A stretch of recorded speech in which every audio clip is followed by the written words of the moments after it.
also, we were talking about it. It's weird. 2/3 of wrestling for this week haven't happened yet. So this show's going to be this weird retro thing. So weird. It's like, oh, man. You remember that first episode of AEW that hasn't happened yet? Oh, man, it was so good when Jack Swagger came out and hit CM Punk with a fucking swagger bomb. It's going to be so weird because by the time this releases, it will be over 1 full week old, our thing of AEW. Yeah. That was why I was like, do we need to move to Thursdays? We might in future. I don't know, but for this week we had you can be a week late with SmackDown. Who gives a shit? But like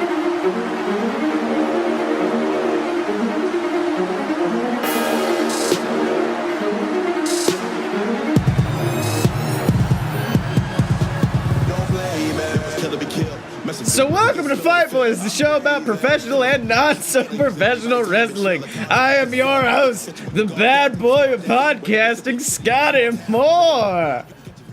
I'm a decent person to his friends and not an asshole, Blake Tanner. I know that both of those things are lies. I'm the Dylan.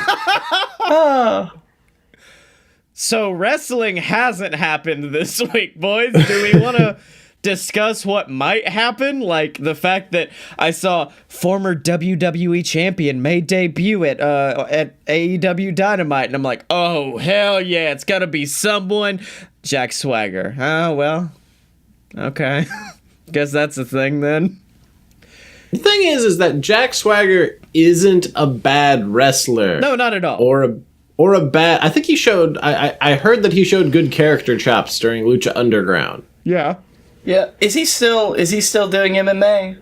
Yeah, he's got a match coming up. Oddly enough, fun fact, fucking Bobby Lashley has a ridiculous MMA record. Oh my god, it's so insane. If you look at it, you're instantly like, wait, what? A Bobby? Oh, okay, fuck. He's got like 20 wins or something. Yeah. But yeah, all against nobody, but still. But yeah, I wouldn't be mad at Swagger being in AEW. I like Swagger. I really liked the fucking Real Americans when it was him and Cesaro. But it's not a surprise. Like, you don't surprise someone with the Jack Swagger action figure for Christmas. I mean, maybe if you're in Oklahoma. Yeah, maybe. No, that's what it's for old JR. JR's gonna be like, fuck yeah, it's Jack Swagger. Hell yeah. Is he actually going by Jack Swagger, or is it Jack whatever his real name is? Hagar. I wanted to be Jake Hagar. Oh, is this like with John Hennigan, where nobody knows how to say his last name? That's why he had to keep going by Nitro, Morrison, Impact, Mundo. I really hope he comes back as Johnny Mundo. That was by far my favorite name for him. Yeah, it was a good name. I don't know, something about... I forgot how much I loved John Morrison until someone put, like, he's probably signed a deal with WWE, and then put a video of his fucking intro, the slow-mo whoosh with that 60s shit in the background, and I went, oh, right, this guy was amazing. I just forgot to pay attention to him once he got on the indies. Too bad he died. He was still good. Did great in Lucha Underground. Had amazing matches. Formed Worldwide Underground, which was an amazing stable. That's right. Of people. Yeah, I really need to watch Lucha Underground. That's the one thing I've yet to get into. But everything I've read about it, I'm like, oh, this actually sounds pretty amazing. The first season is pretty weird, but they get like a storyline going in the second, and then I heard like the third and the fourth, like it got weird, but like whatever. Yeah. Dario Cueto dies at one point, and like honestly, they should have just ended the series there because he was the best part of that entire show. No, end it like the fucking amazing actor. End it like Sopranos. The fucking just screen goes to black as someone's dropping an elbow, and then it goes to black. I just loved all of John Morrison's like nicknames for himself. Oh yeah. It was as long as Luke Gallows' gimmick names. It was, what was it, the Shaman of Sexy, the Guru of Greatness. Yeah. There were so many more. The only person that rivals that at this point is David Starr, who I believe has no less than 15. Oh yeah, easily. And he has the announcer say all of them in Smash Wrestling. I love David Starr so much. He's one of those guys that I think he cut a promo a few months back, and I think it was my babyface of the week. And I was like, oh, this guy's amazing. I need to pay more attention to him. Like, I watched his match with, I think he had a really good one with Effie. He had a good one with Orange Cassidy, where it wasn't just Orange Cassidy's shtick. It was like a legitimate great wrestling match. And everyone in the comments was like, oh, that's right, Orange Cassidy can wrestle. That's a thing. But where do you lie on the we need the cleaner situation? Because I got goosebumps during that being the Elite episode, which was literally just a phone call from Matt that culminated in him saying, we need the cleaner. And then it just ended. And I'm really curious. He's not going to come back as the cleaner, but I want to know what your thoughts are on where it goes. He probably comes in coked out, gets destroyed in the thing, which is a great way to debut the show. I give it until like he loses to Moxley. Yeah. Then he goes full heel. And then like I expect this to go to cleaner level 0, which was full anime video game villain. Oh yeah. Which I hope he brings back the chainsaw forearm while we're at it. Just levels of craziness not seen in several years. Why did the chainsaw forearm start up right after you said that? Did you hear that? I did. Yeah. Magic.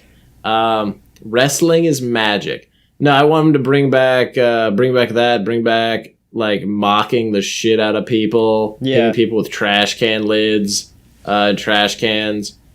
Doing L.A. Park's dance whenever he was wrestling a luchador. Yeah. See, my favorite thing about Super Anime Kenny were any of my friends who were really into anime that were like, dude, why are you liking wrestling so much? And I'm like, watch Kenny. It's just the shit you watch, and that's it. That's all Kenny Omega is wrestling anime, and I love him. He's just like, haha, you fools. His debut promo is still one of my favorite. I try to go back every few months and watch it and just be like, that's right. Because that was the first time, I think it was like the last time too, that I ever instantly fell in love with a wrestler. Like I saw that promo, I was like, him. I'm supporting him. Does he have a shirt? I need it. I can't wait until whenever he just goes full out. Somebody thinks they've defeated him, and then he just splits in half and rises as his true form. Yeah, that wasn't even my final form. As the Golden Kenny arises. Yeah. So, who did it? We're gonna play a little game right here. It's Fight Boys Detective. Who sabotaged the fucking New Japan show? Who was it? Who took those ambulances away? Hold on. I'll give you a hint. Their name was probably Hunter. There are two separate ones in mind, but it was probably a Hunter. Hunter. Mm-hmm. And that Hunter was me. Was it That's Hunter? My real name all along. Was it Hunter Horace Helmsley? Was it Hunter Johnson? Who did it? I think it was like an honest confusion that led to a thing. Like somebody probably called in and did cancel an ambulance service, and somebody else like put it on the wrong account. And then somebody came in and ruined the joke. Thank you, Dylan. Look, I'm trying to do a fucking bit here. I'm working over here. Come on. You should have cleared that shit with me earlier. I put it in the show notes. I put the phrase New Japan was sabotaged. Yeah, and yeah. I was calling all of y'all. It's sabotage. So you should have just started playing Beastie Boys. That would have gone over way better than that skit. Probably true. Would have gotten us a lot more listeners too. See? Yeah. Then they would have known then they would have had some proof that we have good taste. Because this podcast isn't. We have to keep on brand as being the worst wrestling podcast until they bring back Talk and Shop, which they keep hinting at. Yeah. So we do probably need to talk about the one wrestling show that's actually happened this week, which is Raw, and the fact that their new set looks like it was part of a Tony Hawk Underground level. I mean, I understand. There's a lot that I think we could talk about with Raw, and I didn't hate all of it. I liked quite a bit. I just don't want to fucking talk about Raw. Blake, I have to. This is a wrestling podcast, Blake. Yeah, but Raw. Come on, y'all. But Tony Hawk's Underground, bro. That was a sweet game. It was a great game. We could just talk about the plot for Tony Hawk's Underground. Was there a plot? Yeah, there was. Remember, you were like coming up from the underground. There was a part where you go to fucking New Orleans and you have to fight voodoo monsters. I'm fairly sure that's a legit part of that game. It isn't. I don't know what you've been drinking, but share. It might be Underground 2. Because I know one of the Undergrounds has a level in New Orleans where you literally summon the devil with your good skateboard tricks. No, that would be the second one. I just did the skate. Like I don't need no story. I just do the skate. Like you collected the skate letters and then to complete the game. See, honestly, that's AEW's thing, is they just do the wrestle. Yeah, they just do the wrestle. Yeah. Whereas WWE just does the terrible stories. Well, someone online actually had an opinion about that, and I did. Someone online had an opinion? Well, yeah. Holy shit! Stop the presses. Well, no. It was someone. Sorry, guys. It was someone who I really respect. You hear that? That's the universe telling you no. Welcome to Talking Back, the official Conversations with the Big Guy response show. NXT's recent move to USA spurned the big guy Ryback to talk with Wrestling Inc.'s Raj Giri about how he feels. I caught a good part of the show. All the talent, everyone is young and hungry. I love it. I love how hungry they are. I love being hungry. I'm a really big fan of being That's why I need people to feed me more. My concern is just from, and I was thinking about this, with the direction that pro wrestling is headed, you could take all the talents in the world, the teachings of wrestlings have changed from when I was called up where it became psychology and storytelling, to now you get a room of 100 people and you just teach them all the same moves. And this is where it gets buck wild. When you go to a movie, or you just watch Game of Thrones week after week, if it was just an hour of every week of senseless killing with crazy acrobatic moves, where people are being killed in crazy ways with no story, just straight up killing, would the average viewer be inclined to watch week after week? I'll be honest, fucking probably. American Ninja Warrior is like getting great ratings, and that's all that shit is. I think you could have made better. Really? I don't remember a lot of murder in American Ninja Warrior. That's the ninja part. What do you mean? I feel like you could have made better arguments than Game of Thrones, but other than that, he's really spot on. Well, no, he's right. Like, Scottye, we went to a show. Yeah. How many of the same moves did you see over the course of that 3 hours? Like, how many forgettable generic move sets did you see from people that weren't like the top tier of the NXT? Oh, quite a bit. And I will also counter that by saying, like, other than maybe 2 or 3 matches, I remember segments from that show a lot more than I remember the wrestling. I remember Rhea just coming out and being like, you haven't beat me, fuck off, and then walking away. I remember Bobby Fish just being like, get your bloody ass out here to William Regal. I remember that shit more than I remember the actual matches. I remember Velveteen Dream's couch being set on fire. I remember Bobby Fish talking about how he how he had touched the hand of his best friend, Kyle O'Reilly. Yeah, that's right. In one hand, the tag rope. In the other, my best friend, Kyle O'Reilly.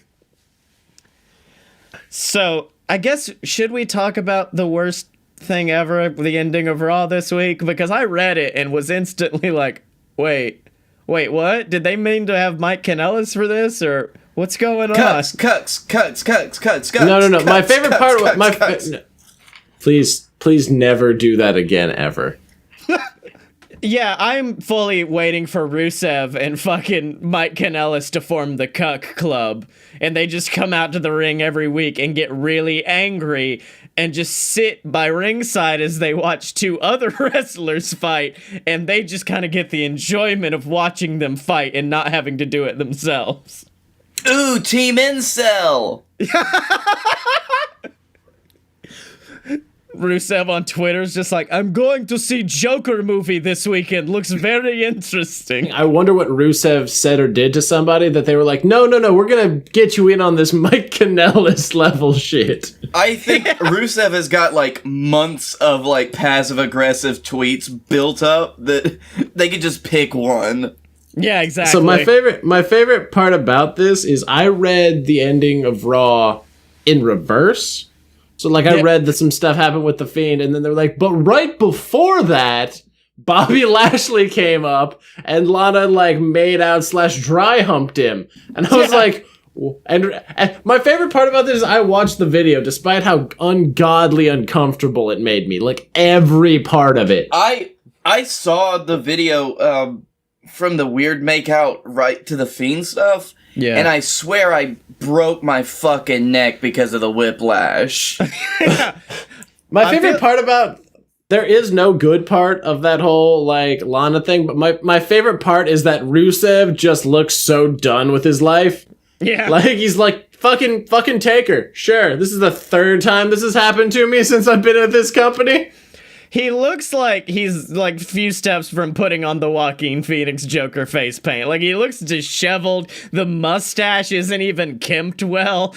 I'm just waiting for him to show up next week with clown makeup on. Like, I saw a movie this weekend. It was very interesting. Gave me many ideas. He can't do that. Sting already did it. But Sting was more like an avenging angel. Rusev is going to be like the Joker, who is just a big dick. Yeah. Is that why he grew the porn stash? Because he's a big dick? He's just a big dick. Yep. So I can't wait to see, because like they tried this before, and then Lana and Rusev got married and fucking killed it, and management was upset, but everybody watching TV thanked them from the bottom of their hearts. Yeah. How are they gonna do it this time? Or is it just gonna be the picture of like a paternity test that says Rusev on it? Yeah. They're just gonna post a picture. They're just gonna post a video of the two of them fucking, and they're just like, "Oh man, I can't wait for the Rusev Lana leak." Yeah. That they leak themselves. I mean, there's already all those pictures of Lana out there. There's really not that much left to leak. Climbing his hail. Unless you're really thirsty for some Rusev dong pictures. I mean, who isn't ready for that Bulgarian barrel, man? No, just the Bulgarian barrel. Who wants to see the Bulgarian barrel? I hope that's the new sign. Just somebody holding up a sign at Raw saying "Release the Bulgarian bulge" or something. Yeah. Just some stupid shit. We can't say that anymore because Rusev's a U.S. citizen now. Yeah, he is. That's why. I bet you that's why Vince did it. Is he was just like, I can't give him no Bulgarian foreigner shit anymore. He's an American citizen. Give him a cuck angle like everyone else we don't know how to deal with. It took you a second to find the Vince voice tonight. I'm sorry. I can't. So I'm just. So now Rusev is on my list of people that I can't wait to see what happens whenever their contract runs out. Yeah. It's up to him, Luke Harper, not D-Bry. It used to be D-Bry. I really thought I would get him back in New Japan. Ziggler's proven that he has no balls or spine. The Revival, I'm still, because they extended one of their contracts. Right. To make sure that they couldn't leave at the same time, which was a dick move. So I'm really hoping that they go somewhere else. Yeah. Fuck, they could go wrestle for the NWA and just, like, go full old school. Yeah. I mean, NWA would love some of that because they recently released some acquisitions, and it's like, you know what? The people you signed aren't bad. Oh, never not love Mr. Kennedy. But it's also like, yeah... It's kind of like when they said Jack Swagger's coming to AEW. You're just like, oh, okay. Oh, yeah. Cool. Oh, speaking of stuff, apparently CM Punk was backstage doing some like production work or whatever. What it is apparently he was trying out for the Renee Young FS1 like talk show thing, and apparently like him and Renee sat down, interacted back and forth, and everyone now is like, CM Punk's coming back to WWE, and I'm like, Okay. I mean, I'm gonna be happy no matter where he goes. Like, in my mind, I'm of two minds. One half is, I want CM Punk back. I love how much he's such a great wrestler. The other half of me watches him in interviews now, and it's just like, he seems so much happier. I want him just to live this life. I'll go eat a sandwich with him one day if he wants to go get sandwiches, but I don't care if he comes back to wrestling. This sounds really petty, and like if he's past it, that's fine. But after everything he said, I just didn't want him to go back to WWE. I had the exact same thought. I had a very similar. It's like going back to your abusive ex. Yeah. But then again, he's found out how many things have changed, that people get like away time now, and maybe he's like, okay, maybe I in some way helped. Mm-hmm. I don't know how the fuck him and Hunter are gonna get along. Oh yeah, no doubt. Anytime that I heard that they wanted him back, it was always Vince pushing. Yeah. Well, he did an interview recently, and he was more playful with the WWE stuff than he used to be. And like, I saw one interview he was doing where the crowd chanted at him for like 3 minutes, and he's like, well, that's fucking great. Okay, cool. But the interview, he was talking about the FS1 gig, and Punk just responds, wait, you're telling me you would watch a show where I talk about wrestling? That seems interesting. You don't say. And then later went on to say, talking about how The Rock is going to be at Smackdown this weekend. He goes, where's Smackdown at this week? And they go, the Staples Center. And then he goes, oh, you remember what happened the last time The Rock was at the Staples Center? Hey, Rocky, call me again. We'll work it out this time, bud. Like, I love you, Punk. You don't think The Rock would totally fucking do that too? Because that motherfucker, he's already got his number in his phone. Yeah, I don't know if we talked about it on the show, but Punk talked about that at his Starcast thing, and he was like, everyone was saying I didn't answer because I was petty or whatever. I was just out walking Larry. Like, I was out walking the dog, and I didn't have any cell service in the elevator as we were leaving the apartment, and when I stepped outside, I suddenly get 5 billion notifications on my phone at once. Oh, fuck. But in addition to that, much like we... with Punk, that take it either completely at his word or completely not. Yeah. Well, speaking of which, yeah, speaking of things that we need to kind of see where we fall on the fence, they, of course, his lawsuit with Colt, they finally settled out of court, and someone replied to the tweet. Oh boy, here we go. To Punk, and was just basically talking about how greedy Punk is and stuff like that.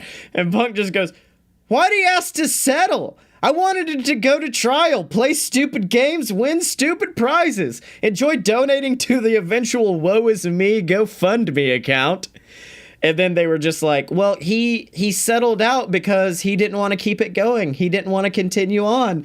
He sued me. He wanted to end the dumb shit he started. I wanted to speak to him. He declined. I asked to enter mediation. He declined. I offered money. It wasn't enough. I never wanted any of it. He's as greedy as you are ignorant to who I am and fooled by who he is. I loved the guy, would have done anything for him, and the irony is, if he just would have asked for the money, I'd have given it to him, and instead he tried to extort me. I feel there is truth on both sides. That's where I lie. Go. I mean, yeah, the thing about Punk is, like, he's always in wrestling mode, right? He's always ready to cut, like, a promo to just really jab at the places that he knows. He knows how to push people's buttons. He knows exactly where to hit. He knows exactly... He's always trying to get a reaction. Especially, like, if he'd pull a reaction out of Colt, that's all he would have done, and he would have just drove the knife in. I don't know how much of what he said is true, and I'm willing to believe at least 50% of it. Yeah. I'm still of two minds about a lot of it, because this whole thing started because Colt got his own lawyers, and then, which, once again, like, because of that, it's just one of those... Come on, though. Seriously, dude. Colt's lawyer... like, was totally worth it. Yeah. Yeah. Like it was worth it, but, like, apparently the agreement was like, hey, we'll go with my lawyer. I'll pay for it because it's my lawyer. And then when you went with the other one, it was like, okay, I'm not going to pay anymore. I don't know this fucker. And, like, Like, on the one hand, like, yes, bit of bait and switch on both sides. And then the bit where, like, Colt just lost a shit ton of money during this thing that he believed was largely Punk's fault because Punk said all the stuff that he was getting in trouble for, and all he did was sit there and listen. Well, as a podcast producer, I will say, I have the final edit on anything that goes out. All the times Blake just, drops racial epithets, I edit those out so we don't get in trouble. Like, I have the final cut. Why do you do these things? Why are you CM Punking me? Because he knows that literally, you know how you said you were willing to believe 50% of it? People believe 0% of what Scottye says, even his own wife. Hey, honey, where'd you go? I went to the grocery store. I bought this bacon and eggs, so you mugged a homeless person for it? What? Listen, Scottye, you're just gonna have to edit the next 5 minutes out for no strange reason whatsoever. This little Listen here, baby Jarvis. Patreon.com/loadofbs. That's the website where you can go to support the Fight Boys, become an honorary Fight Boy yourself, and you get access to our exclusive show You Paid for This, where Blake and I watch terrible movies and commentate over them. If we get access to it this month, we may be doing a movie that Blake was almost cast in. So, oh shit, yeah, that's gonna be so good. Yeah, so make sure to check that out. You get access to our Discord. We're gonna also have some other cool perks going up, but we really need you guys to give us feedback on what you would want for that. And if you want to, you can get it at patreon.com/a-load-of-BS. Was the movie the Human Centipede? Yeah, Blake was, Blake's, why we call Blake the B? It's not because that's the first letter of his name. That was going to be his position in the Human Centipede. He was the B. Yep. The befront. No. You know how it's arranged? B-A-C. That's a Blake canon. So, oddly enough, Blake's going back to remedial school next week to learn the alphabet. Yep, they found out that I never graduated from elementary school, so I have to go back to keep my job. You ever see that movie, Blakey Madison? It's really good. All right. It's a biography. Who are we tweeting this week, Dylan? I just hit @ and one of the first names to come up was Austin Aries, but I feel like that'll just get us in trouble. No, let's not do that and then pretend we didn't. Have we tweeted at Cody? I don't know. I don't think we've ever tweeted at Cody. At Cody Rhodes. Either that or at the Bucks. Have we tweeted at the Bucks? We haven't tweeted at the Bucks. We should tweet at the Bucks. I'm just gonna throw all three of them in there. Oh, yeah. Good luck tomorrow. Hope crazy at Kenny Omega doesn't go off the rails. Yeah. Hashtag dynamite ... dynamite. Oh my god, I wonder if there's a fucking Black Dynamite gif that I could just throw in there.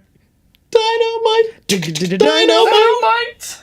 That movie has some of my favorite lines, such as, "But Black Dynamite, I sell drugs to the community." Be that as it may, it's the follow-up. The follow-up has always been my favorite thing. Yep. That and the fact that the guy was named Chocolate Giddy Up. There were a lot of great names in that fucking movie. That's such a good movie. So we do have to, I do want to do heels and faces because I'd already prepped them, but we have to hurry because we also have to predict Hell in a Cell because so much fucking wrestling is happening this week.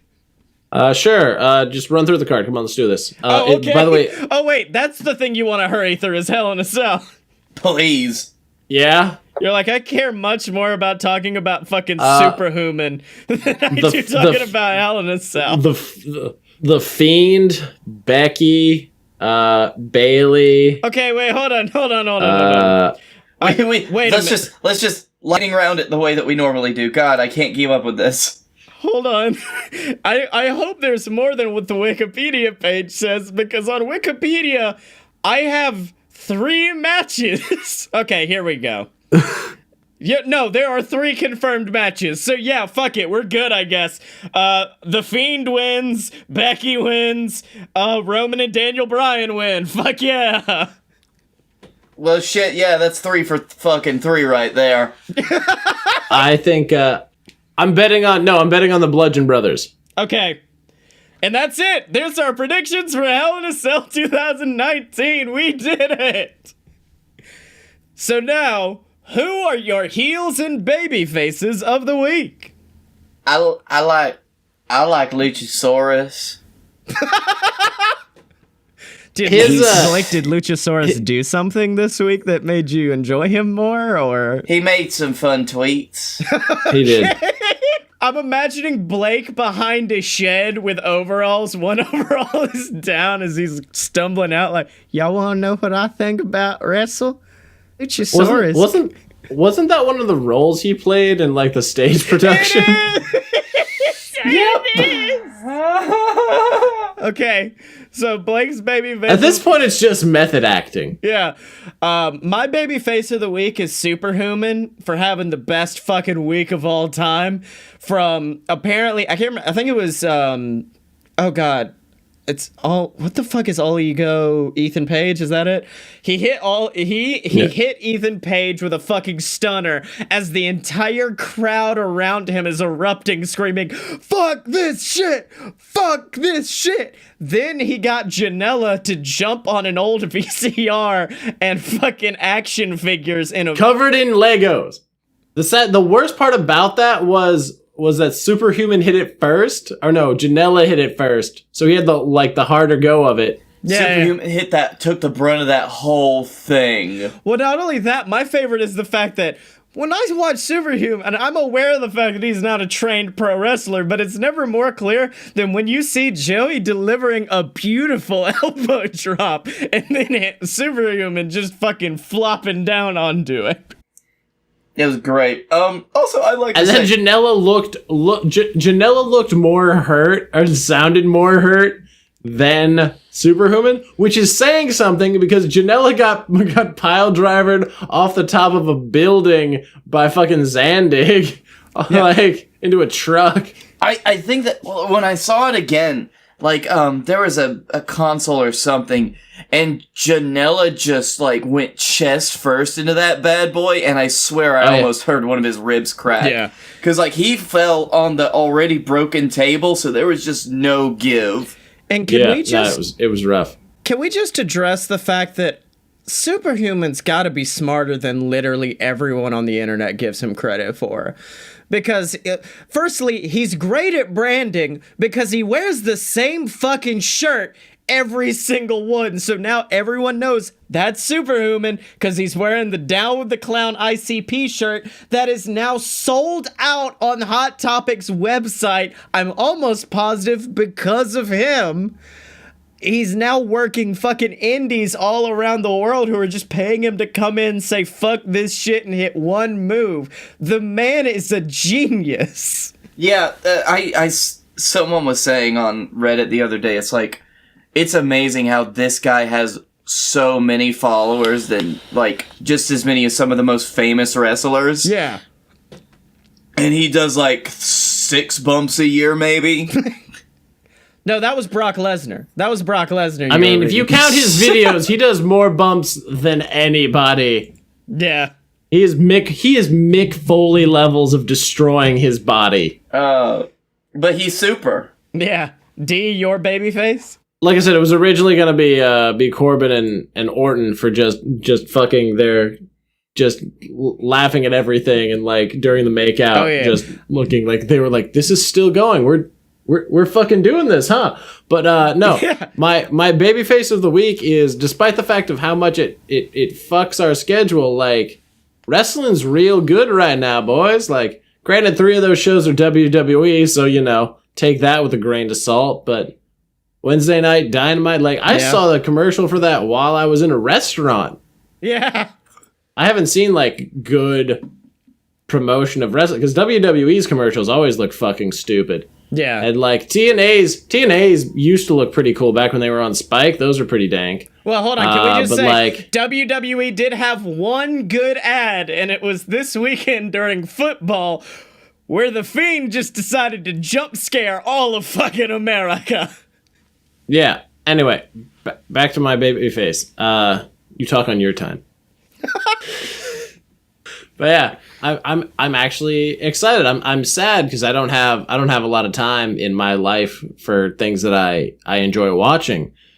But I know that when I eventually get back around to it, it's gonna be fucking great. Oh yeah. No I doubt. still gotta figure out how the fuck. I'm jealous because the fucking UK gets an easier way to watch fucking Dynamite than I do. Yeah. I've still got to figure out how I've got to watch Dynamite. I won't be able to see it, but I'll be at work tomorrow watching it for you, boys. you have no idea how much that alone tempted me to ask my roommate, we got Charter. Can we just get that cable hookup? I will say, I haven't been this... I think 2015, 2016 was the last time I was super excited about wrestling like I am right now. So, good job, AEW. I'm fucking hyphy.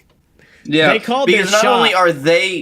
Not only are they doing really good, they're making WWE be really good, which is something that, like, we speculated for a long time. Hold up. I watched the last 15 minutes of Raw. If that's what AEW did, we just need to cancel wrestling. Just cancel it all. I love Dylan so much because it went from, yeah, dude, it's so great, AEW's here, Raw, and then Blake just busts in with, and WWE's better. Hold up, no. Slow your Hold roll. up. Let's fucking stop. If you don't think WWE right now is better than it has been in the past 6 months, 12 months, a year, then you are fucking crazy. But I understand where you're coming from. I was gonna say congratulations. They're no longer septic waste. They're just garbage juice. Yeah. Well, Dylan, you did bring up what your heel of the week is, if you'd like to transition over. I just need all the relationship angles in WWE to just stop immediately. Yep. Just all of them. They haven't had a good one. They fucked like they were like messing around because Renee went to commentary and it was Renee and frickin' Moxley, and then there was the Becky Seth thing that they just completely fucked up, and then there was the Maria Mike Kanellis thing that's horrible, and now they're doing it to Rusev and Lana. Like what Again? What is it the fact that like people in the WWE don't have healthy like relationships and therefore they're just trying to ruin as many as they can? I think it may have stemmed from Vince doesn't have healthy relationships. But like, who is that quote attributed to? I think it's Randy Savage, which there's a lot more to unpack. Oh yeah. I did an angle with my wife once. I ain't got a wife now. Yep. Basically, and someone else was saying, like, just recently on the whole angle, I don't know how many actual relationships have survived WWE. Yeah. I really hope for Lana and Rusev. I do. I really do. I think the only reason that one works is they're both very comfortable, and like Lana like has a background in like, provocative shit or whatever. Right. But, and the fact that like they're willing to like whenever they find their comfort level is being betrayed too much, they just come out and say, BT Dub's getting married. Yeah. I feel like relationship angles work for like one-off matches. So like Miz and Maurice versus Cena and Nikki at WrestleMania, that was good for the one-off match that it was. You got to see. Now hold on. How did that match end, Scottye? How did that end?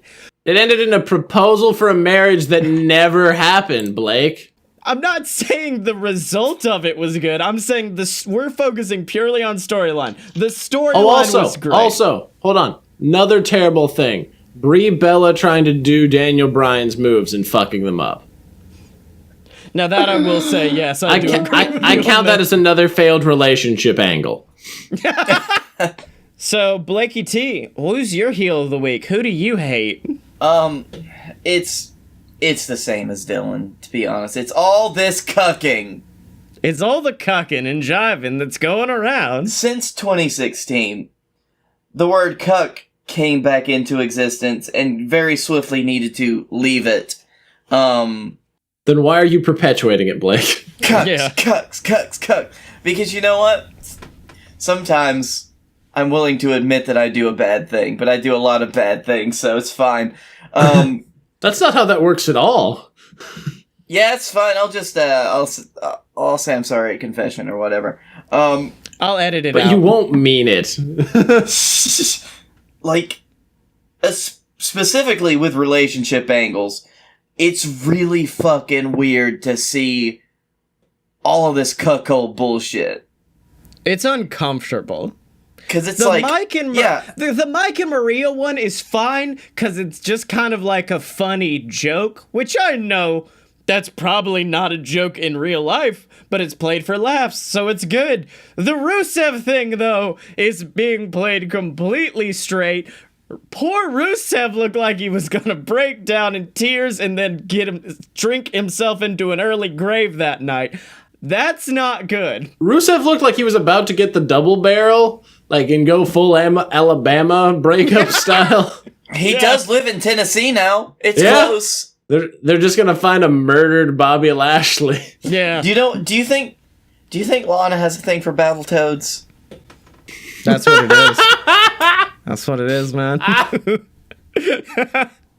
So, okay, let's get into my heel of the week, and mine is less funny, but I am getting whiplash with how I feel about Seth Rollins throughout this year, because it went from... There was a point where you liked Seth Rollins?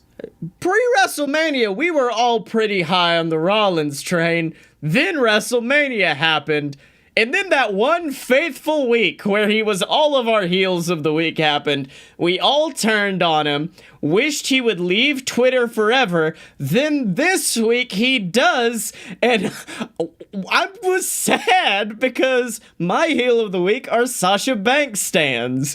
Because it's not so much that he left Twitter, it's Stans? Stans, yes. Dylan, do I have to teach you all of this millennial lingo? Yeah, you do, because I don't do social media. I'm like a stan is a portmanteau of the word stalker and fan. It's not. Okay. Blake, it's not, though. It's inspired by the Eminem song Stan. It's just a radically fanatic person. But that's what the fucking two words that created it stand for. No, Blake, it was inspired by the Eminem song Stan. Literally.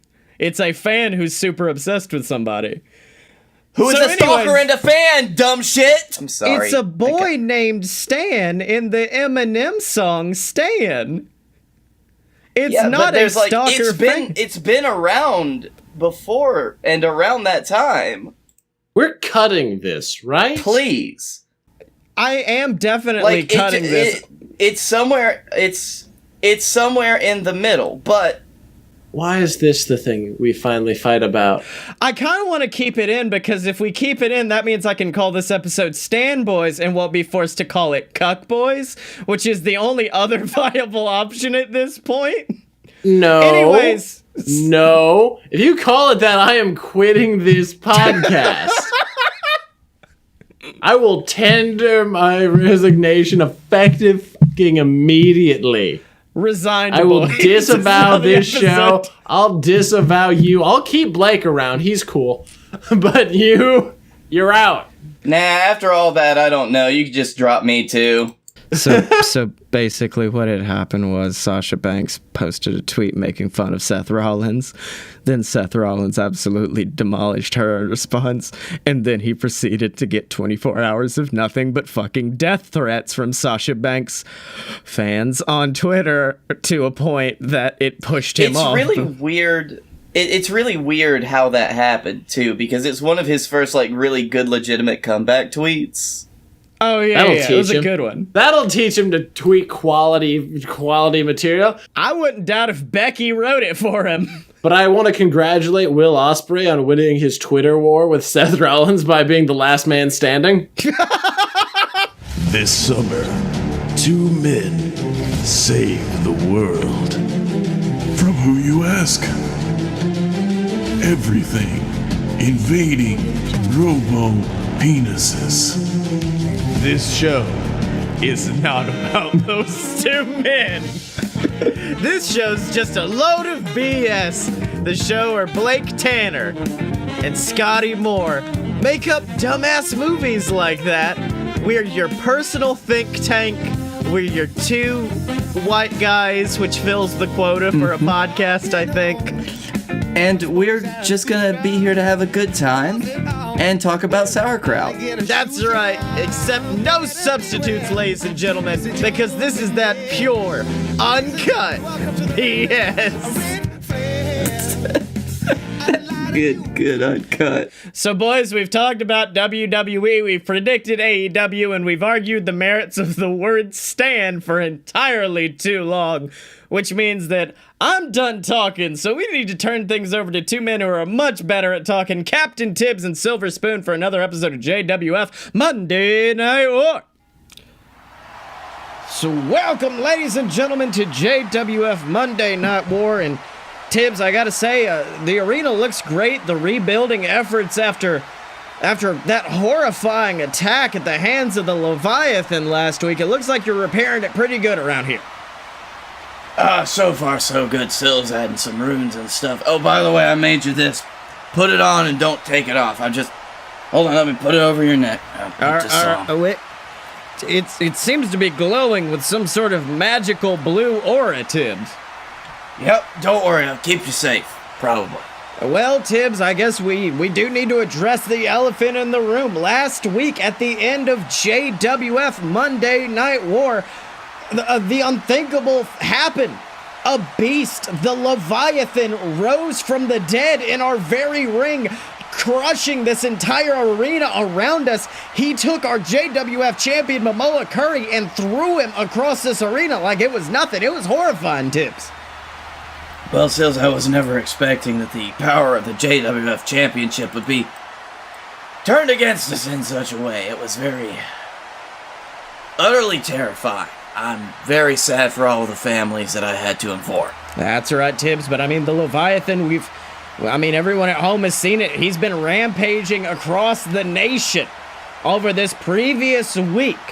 But of course, we can't be focused on him right now. What we gotta be focused on is this Sunday, because it is JWF Heck in a Sec, one of the most devastating pay-per-views of all time, featuring the vicious Hell in a Cell match. Tibbs, tell me about it. Listen, Sills, when you go into that cell, when those walls close around you, you're in for the worst thing that you ever experienced. You think actually going to hell is bad?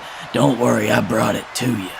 I've set it up for you right here so you can taste hell and you can watch two people go through it together. And how it'll make you want to never experience it again. So buy your tickets! That's right, Tibbs. I mean, but let's be honest. The Leviathan, I'm getting news right now, the Leviathan has made word that he will return to this arena this Sunday for Heck in a Sec, and he vows to end the world and rebuild it in his image. And Tibbs, let me tell you something, that is a terrifying thing to hear. We can only pray that Momoa Curry will be there to possibly fight off against his old foe. Sills, after the beating he took, I'm gonna be honest with you, I don't know how well Momoa Curry's gonna hold up, but I do know he's gonna be here, and he's gonna fight for every single one of us. That's right. I really hope that he comes out on top, because if he doesn't, this new world that Leviathan's gonna build is, let's just say it's not gonna be for you or me. That's right, Tibbs, but I mean, let's not think about that. Let's think about some of the other matches on the card, both of which feature the men in the ring right now, the men known as the Dynasty. Blake Tanner, Scott Moore, and his son, Scottye Moore, will be in action this Sunday when Blake and Scottye defend their JWF Tag Team Championships against your son Chuck and his tag team partner, the Dylan, and the team known as the Canadian Crew. And Tibbs, I know that's a match you can't wait to see. So I'm amazed to see just how far my son Chuck has come in this long period of time. And wait, did you say Dylan was my son too? Because I was gonna have to come up with a lot of thank you cards and birthday gifts. No, Tibbs, I think that was a Freudian slip, they call it. But Of course, in addition to that, Blake Tanner is not going to be done as he also faces off against the Hammerman in a vicious Heck in a Sec match. And the Dynasty are in the ring right now, and I think they've got a message for all their opponents this Sunday. So, apparently, the world is coming to an end this Sunday, right? The apocalypse is going to rise in the JWF, and it's going to end each and every one of us in vicious hellfire. Spooky, isn't it? Well, you see, unfortunately for Captain Tibbs' marketing team, I'm not buying it. I went through hell last year, I went through hell the year before that, and to be honest with you, I don't really care about the apocalypse. I don't care about gods, and I certainly don't care about Momoa Curry's brother's little special effects routine. I saw Far From Home. I get it. It's drones. You see, what I care about is keeping the Dynasty dripping with gold, because this Sunday, it might be hell for the JWF, but it's gonna be heaven for the Dynasty. Boom! 100% on Scottye. Because, listen, not only will we be successfully defending our JWF Tag Team Championships against not one, but two different teams. No, besides that, I will be stepping inside hell for a third straight year to face off against the Hammerman, and it's gonna be right. It's gonna be spooky, and it's gonna be deadly. Now, I respect the Hammerman, really. You look at his track record, you look at our track record, though. The BS at Heck in a Sec. No. It is pure idiocy to even attempt to face us inside this horrifying steel mass. Scottye and I have faced demons. We've faced gods. We faced any and everything imaginable. And we've come out on the other side unscathed, because just in case you have not heard, the devil takes a pleasing shape. And there ain't no more two pleasing shapes in the JWF than that of us, the BS side. Can I get an amen? Nah. All right, Blake, just calm down. Yeah, we get it. The whole hell thing is real. Hellfire! Okay, everyone gets it, but you see, you're forgetting one last important thing, because yes, we do have the Tag Team Championships. We've got the Captain's Championship, but we also have one last thing that is going to make Heck in a Sec truly heavenly for the Dynasty, and that is the cash in the bag briefcase. Because, ladies and gentlemen, this Sunday, Momoa Curry is going to go to war in the most brutal match of his entire career. The JWF champion is going to face off against his brother, and those two will leave each other brutalized, bloodied, and I'll be honest with you, it doesn't matter who wins or who loses, because I'll be ready and waiting to cash in my briefcase and steal away that JWF championship, just so I can ensure each and every one of you frightened audience members that in the JWF, there are no gods. There are no monsters. There is only the Dynasty. Well, Tibbs, strong words there from Scottye Moore and Blake Tanner. They seem extremely confident, but I gotta say, that confidence is not unearned. I mean, for the past 2 years, both of those men have gone undefeated at this event. Sells, I understand the contributions that the BS and the Dynasty, I suppose, have made over the years, but really and truly to trivialize what we are gonna go through this weekend, I don't know. I think the Dynasty is in for a rude awakening. That's right, Tibbs, and not only from that main event match between Momoa Curry and his brother, the Leviathan, but also when Blake steps into the Hell in a Cell structure to face off against the Hammerman, a man that I know you are a big fan of, the winner of this year's King of the Steel City tournament. Tell me about the Hammerman, Tips. Sills, I didn't want to step over you, but I'm going to tell you about the Hammerman. All right. The Hammerman is the best. The Hammerman is the hammer of the ages. The Hammerman has come to save us from all the ills that humanity has wrought over the centuries. The Hammerman is pure hammer, 100%. That's right, Tibbs, and he is actually backstage with one of our top interviewers to hear how he reacts to Blake Tanner's words in the ring just now. Let's have a listen. Ladies and gentlemen, Don McDonald backstage with the man who will be facing Blake Tanner for his JWF Captain's Championship in a Hell in a Cell match this Sunday, the Hammerman. Now, Hammer, last week, Blake Tanner made it clear that he has never once lost a Hell in a Cell match, and he vowed to destroy you in that hellacious structure, and I gotta know, how do you react to those words? Well, McDonald, as much as I hate to say it, I'm scared. I mean, Blake Tanner was right. That Hell in a Cell structure is a horrific piece of mangled metal destined to destroy each and every man who enters. We've seen careers ended by that cage, men's bodies broken. Once you enter that cell, you don't leave the same way you came in. So yes, I am absolutely terrified to enter that cell on Sunday. But I'm gonna do it.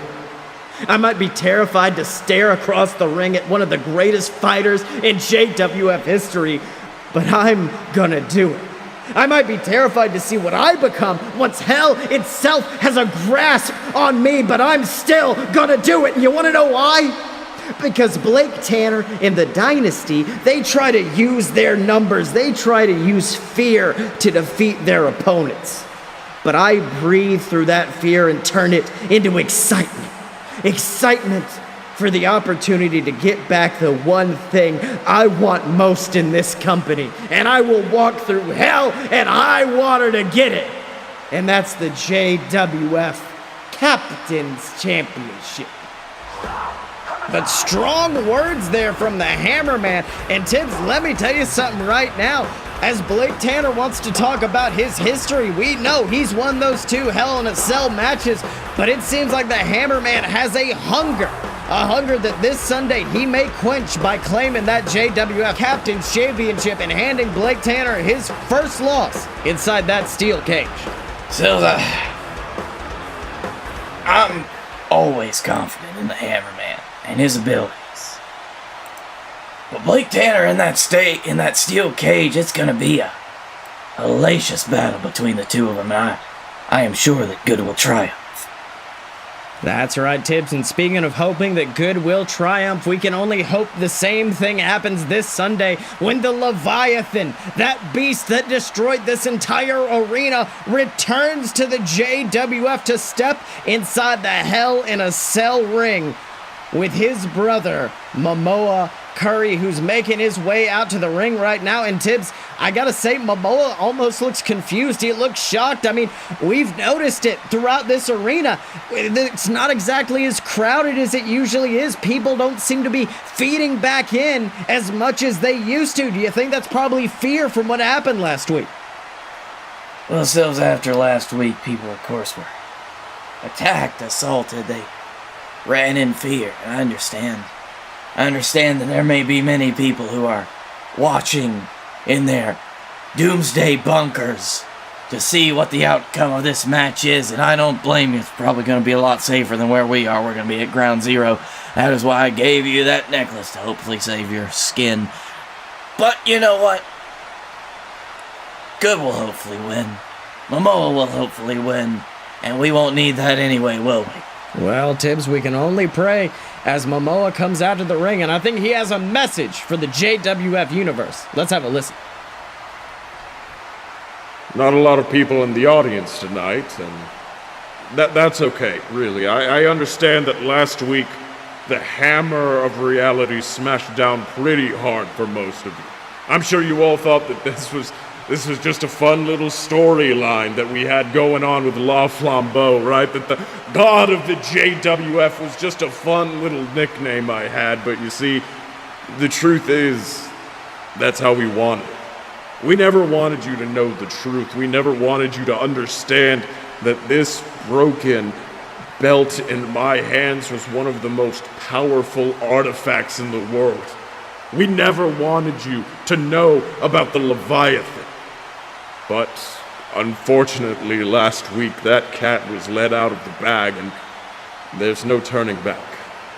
My brother drained every last inch of power from this championship and used it to resurrect himself before nearly destroying this entire arena.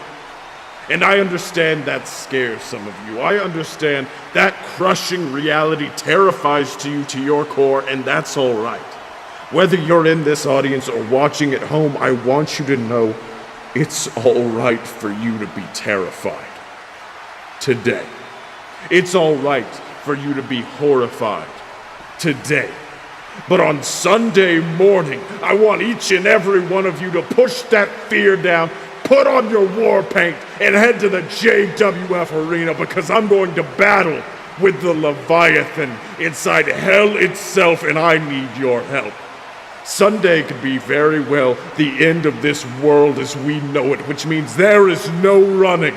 There is no hiding. This Sunday you have two choices. You stand with me and fight, or you die a coward.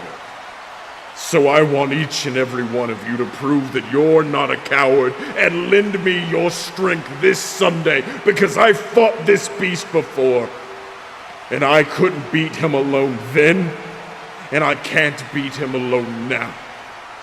I need your help. And I know that you're scared today, but on Sunday, you will be warriors.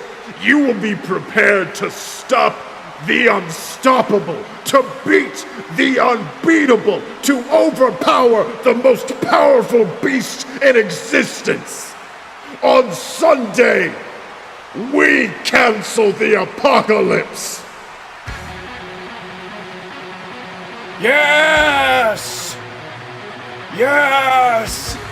Cancel the apocalypse!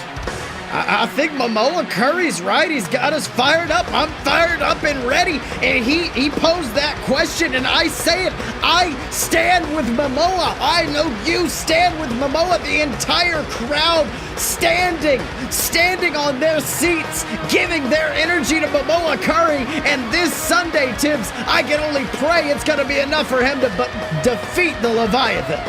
Sills, I was there the last time this monster was defeated. I helped. No big deal. Not a big problem. Seal him away. Seal this power into the belt we have there. Didn't know we were keeping it a secret. That was kind of a surprise to me. Maybe I just forgot over all these years. But you know what?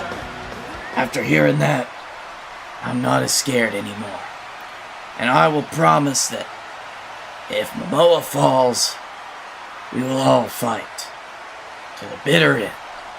That's right, Tibbs. And let me tell you something. I am absolutely excited to see what happens this Sunday. It is the end of the world at JWF Heck in a Sec, and you need to join us. Listen to Momoa Curry. Hashtag Stand with Momoa this Sunday as we see the Dynasty face off against the Canadian Crew and Chuck and Dylan for the Tag Team Championships, as we see Blake Tanner versus the Hammerman in the Hell in a Cell, and finally in the main event we see the match of the apocalypse as Momoa Curry takes on his brother, the Beast, known as the Leviathan.